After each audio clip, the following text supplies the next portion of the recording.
Hey, it's Nancy from Nancy Grows Stuff.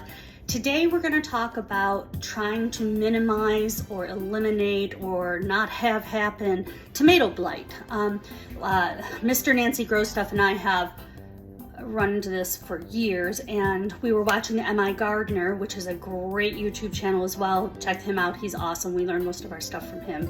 He's got a great shop up in Michigan as well. We were watching this video about how to circumvent it or control it if it's already started. He had said that the blight starts well before you ever even see it hit your tomatoes, so you need to treat them. Now, we are completely anti-pesticides, so we will not use any pesticides. Even if we do end up using Miracle-Gro stuff, like the soil, it's always the organic stuff. We never, zero use pesticides. When I do getting rid of my weeds and the cracks in my sidewalks and stuff like that, it's a vinegar and water solution sprayed on it. Works perfectly fine. No need for pesticides. Same with like lawn. There is no need for pesticides out on your lawns. You may put all the pesticides on your lawns and make your lawns look nice and pretty. However, all of those pesticides leak into everybody else's lawns, gardens, and everything like that, and it becomes a problem. Pesticides are a problem. Even so-called healthy pesticides, they are a problem. And besides, you know, perfect lawns, are they really a thing? Anyway, I digress. So what I'm going to do is I'm going to show you the mixture. I made the mixture and did some of the tomatoes already before I realized, oh man, I should probably do a video about this.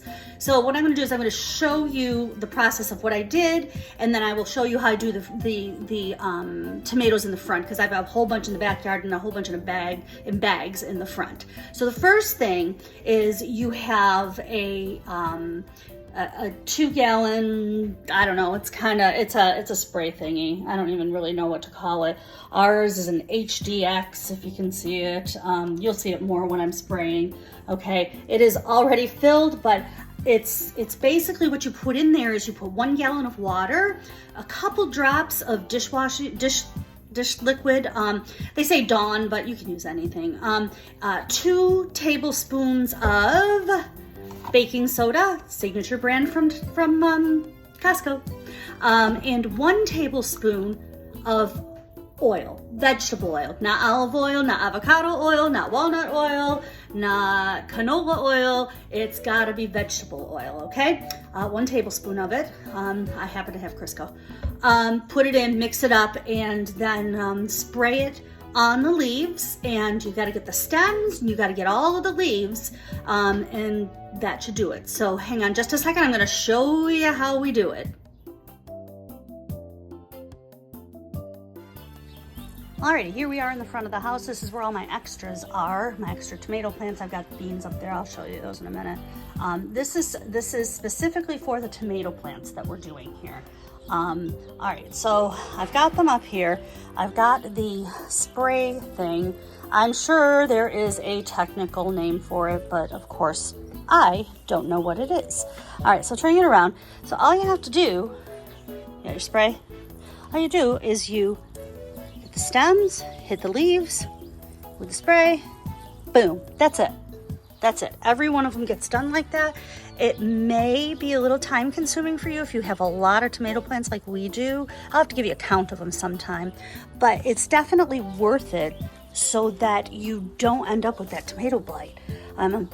I think we've done the spraying a little bit late. From what MI Gardener says, we're supposed to do it a little bit sooner than what we're doing, but you know, things got out of hand and we ended up having to wait. I've got those tomatoes, and then I've got this one more tomato over here, one of those world high tomatoes. So here you go. If you can see, you get it right at the stem, you get all those leaves, cover it, just a little layer of it is fine, and that's it. That's it. Nothing too crazy, nothing too, you know, no pesticides, all natural stuff, baking soda, oil, and a couple drops of dish detergent, and you're good. So on that note, let's just check out real quick.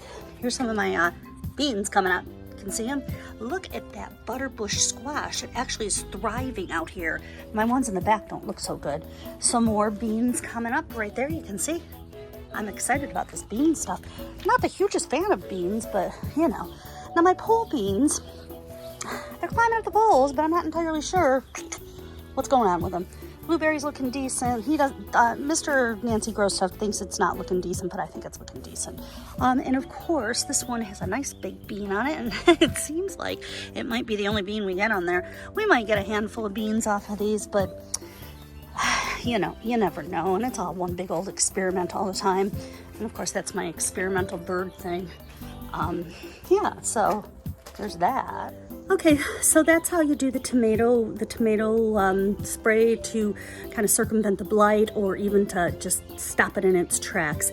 Again, we learned this from M.I. Gardener. I would go to their YouTube channel, very informative. I got seeds from M.I. Gardener. I generally only get seeds from M.I. Gardener and a few seeds from Tomato Fest. Again, I'll put those down in the link too. They're not paying me for any of this, but I want you to know they are good seed companies that I don't really have too many problems with. M.I. Gardener's got a store up in Michigan too that eventually I really would like to go and see. So that's it for me on this one. I hope you learned something.